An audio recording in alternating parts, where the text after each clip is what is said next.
Eggy. Eggy. Today I've got something straight out of Aperture Science, the Loutd Musegg. These egg-shaped speakers are straight out of Austria, and they just arrived in this really nice packaging. Got a nice big old zipper. Oh, look at that. My eggs. Look at this thing. It's a giant egg. Oh my God, it's big. Wow. It's a big heavy thing. Gently set that down here, I guess. Comes with a European plug. They haven't quite made it over here to North America yet. We got the feet and our little bag of bolts. Now these have been opened before. Logistics checked them out and we all made sure that they were okay. So yours might appear a bit differently than this, and it just kind of pulls away like this, and that's the whole amplifier unit here. So this is going to be our left speaker, so it just has the one Ethernet port. The two speakers connect to each other with Ethernet. Boy, eggy. Oh, I'm going to drop it. There we go. Whew. Heavy. And screws. So here's our other amplifier. There's a little piece that you pull down here, maybe. There we go. There's a little piece we pull right there, and then this amp should just pop out. It's held on with like these little strips of double-sided tape just to keep it from vibrating around, you know. And here's our other amplifier. So we have Toslink Ethernet to connect to the other speaker, and then we have Ethernet in if you want to do that. We also have an HDMI input for ARC or whatever, and then this guy over here is actually little mini XLRs. We've got a few interconnects here that connect into the back of the speaker right there. I want to touch on the amps a bit later and some of the modularity, but let's get the feet on this first and get them standing up. Okay, I found a screwdriver. Unfortunately, due to short-circuit budget cuts, I only get a small one. Man, people have been getting their grubby fingers all over this. That feels nice and sturdy. They come in both white and also apparently a really nice, what they're calling anthracite. This one is also pretty matte, but it's also very white. I can see cleaning this would be a bit of a problem. I appreciate that they're not using piano black. That is the worst material on the planet. Now they've got the legs on, there's a small extra little piece here that kind of holds them together at the back, and that just keeps them aligned properly. Eggy. Now I understand why they have fingerprints all over them. They're just like, they're so touchable. I don't know why that is. They just want to be like looked at and played with. I guess everybody likes playing with their eggs.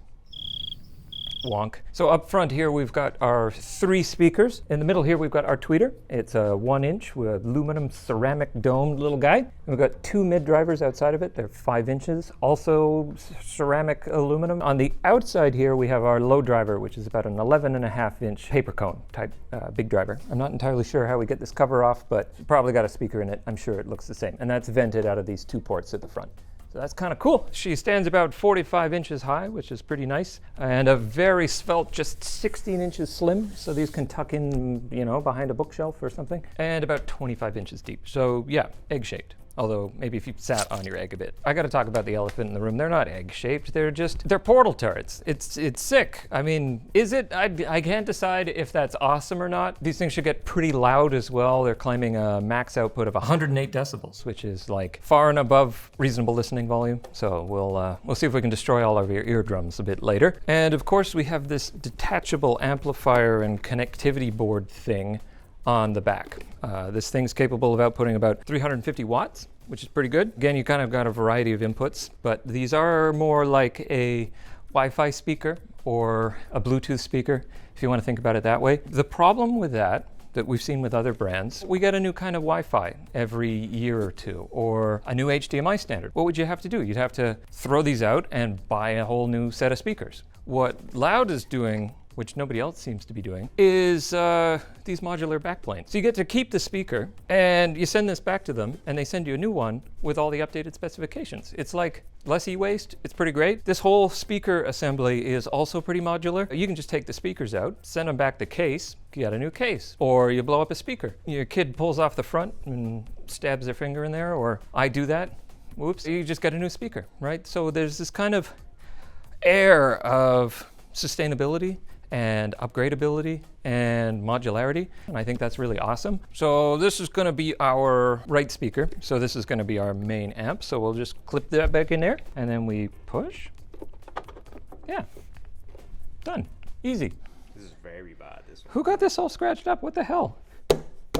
Unfortunately, these are Europe only at the moment, but they will be coming to America eventually. The power supplies in them are automatic switching. And yeah, these are Ethernet connected, which I think is fine. Are they Bluetooth speakers? Are they web speakers, or are they like audiophile speakers? I'm not entirely sure. I know that they can take pretty much insane lossless kind of files, but you know, we'll have a listen.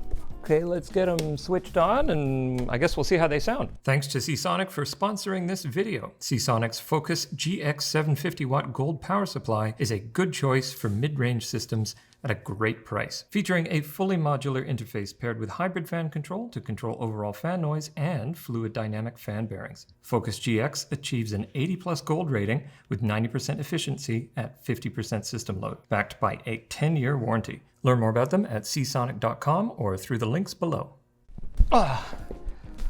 Unfortunately, it has an app. It's not too bad. The problem is that it's probably kind of necessary because you're not necessarily always using this as a home theater. You're going to be playing music from your phone and it's going to, you know, hook into it and play the lossless stuff, right? It finds them automatically over Bluetooth. It looks like Bell has called them the Craig twins. Sure. It comes with this mini DSP microphone. We have a look at this, and it's USB-C. So what we're supposed to do, and then we've got a little cover here. What we're supposed to do is plug this into the phone. An engineer from their team will go through with you and make sure that it's tuned to your room perfectly. They offer a service level approach where they make sure that your room and the speakers are tuned perfectly and also tuned to your liking. All of those settings are kind of stored in the cloud on your Loutd account. And if you're noticing there's issues with them, then you can talk to the engineers and make sure that they're retuned or set up correctly for you. They'll also notify you if a new amp or other component is updated. So in our audio settings for this app, we can do our own tunes ourselves, which is kind of neat. We don't have any measurements. There's a whole setup process. It's, you know, you gotta make sure you place them in the right place, and where the microphone goes, it would go where I'm sitting here. And then you can plug it into your phone with this little adapter board thing, and then it'll guide you through and play tones and do all of the measurement, and then you can see if you like it and adjust from there. It's really kind of cool. Is there any way to adjust it without having to do a full tune? Yeah, it looks like we've got audio settings, so we can adjust the bass and the treble. I was not expecting kind of something to be this basic, but I guess you kind of get the more advanced stuff by actually having the reference microphone, and then, as I said, you know, you'll have an engineer from the company be able to set up a tune exactly how you want. Hello, Future Dan here. How you been? I know we said we weren't going to do this test, but we did end up scheduling one anyway. Going through the remote fitting with the team did go well, but I don't think we got the results we were expecting. The team was great, and they did solve every little issue that we had. Unfortunately, I don't think the software is quite ready as it stands right now. Starting the first half of next year, the units are going to go out to the rest of Europe, and I would expect things to be a little bit more together by then. North America is slated for the second half, mid-half of 2024. But I'm still of the mind that this is just another product that's kind of hampered by software. It seems to be a really big trend in current year anyway. The remote fitting is going to be offered for free for about the first 6 months after release.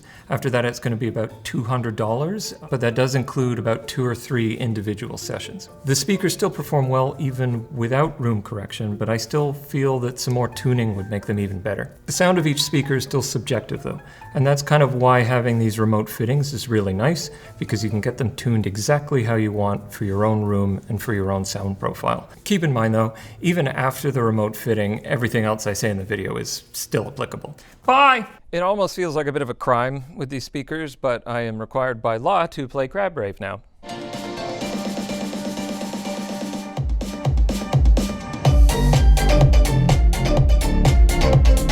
Jesus Christ. I mean, they're like perfect. There's nothing more to say.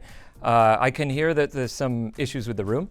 There's some reflections that are not happening on this side. And if I turn my head to face this speaker, then I can hear them properly. Because we got all this stuff here, and then there's not a lot of stuff there. And just that's really interesting. You know, that kind of thing can be kind of tuned, because if I'm losing frequencies from this side, then they can be boosted out of that side of the speaker. The bass is so thumping, it's ridiculous. And even, that wasn't even max volume. I got a little bit more ways to go, but no distortion anywhere, no rattling, no movement. The cones in the front are like jumping. Wow, very, very impressive.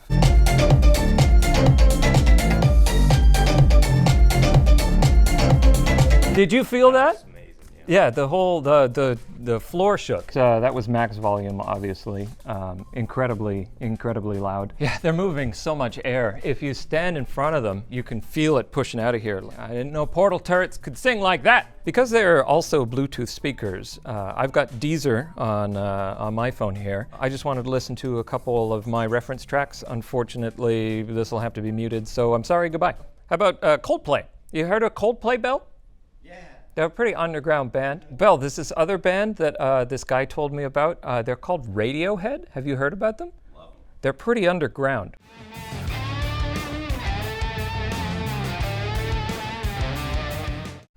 Sound impressions. I don't know if I can say anything.